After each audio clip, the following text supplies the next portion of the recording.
Well, fallout from the debt ceiling crisis, coupled with continually increasing interest rates by the Federal Reserve, have Americans very uneasy about their financial future.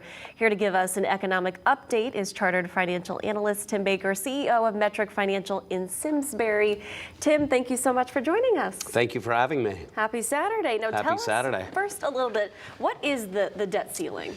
Yeah, so it goes back to history. Prior to Woodrow Wilson, the Congress had to approve every single debt issuance of the government.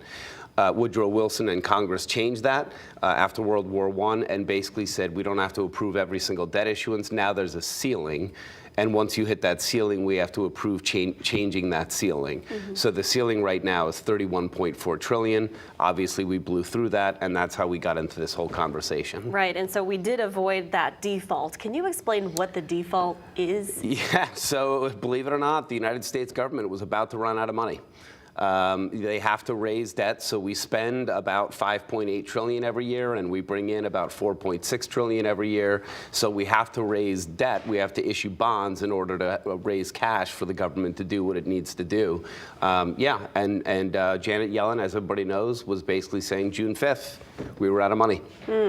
It's scary. So this deal makes that a little bit more palpable. What does it mean? What does it mean now that it's been raised, or that the president plans to sign the bill to raise it? Yeah, I mean, in my opinion, it's not awesome. So there's a lot of confusion around this. Everybody thinks that the debt ceiling was raised. It was not. It was suspended. So the Congress always has two choices. You can raise the debt ceiling or you can suspend it, which basically means there is no more debt ceiling. So until January of 2025, there is no more debt ceiling, but it doesn't change that $31.4 trillion that existed. So if we raise a bunch of new debt over the course of the next year and a half, we're going to get to January 1st, 2025 with, say, $40 trillion in debt and a $31.4 trillion debt ceiling. So we'll have to deal with that. Hopefully, in the meantime, we come up with a better system. Yeah, so what happens now? What does this mean, really for the average Connecticut resident?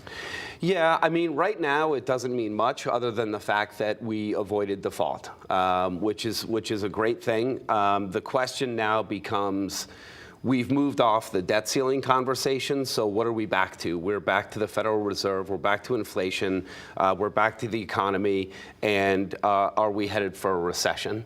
And I think that's what's going to be on everybody's mind going forward now that we've got the debt ceiling thing out of the way, temporarily anyway. And you said there is sort of a calculation for that, where we can actually assess whether or not we are in a recession. Yeah, so the technical definition of a recession is 2 consecutive quarters of negative GDP or economic output growth. That is not always set in stone because the National Bureau of Research is the one who typically calls a recession. They will tell you whether or not you're in a recession. So to give an example, in 2022, we had 2 consecutive quarters of negative GDP growth, but it was never called a recession because the economy was just too strong, right? Which sounds stupid. You have negative GDP growth, negative economic output, but the jobs market was strong. Everything else was doing very well, so they never called it technically a recession. Right. And Tim, so what is your advice now, and where do you want to sort of push people to get some help? Yeah, so I mean, I always tell people if you want to learn more, give us a call. You can find all of our contact information at metricfin.com.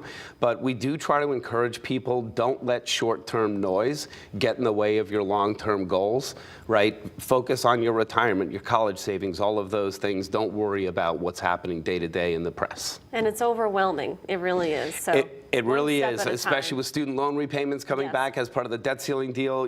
It's a tricky time for all of this to be happening. Yeah, don't worry. We are all here to help. That's right. Thank you so much, Tim, for joining us. Thank you for having me.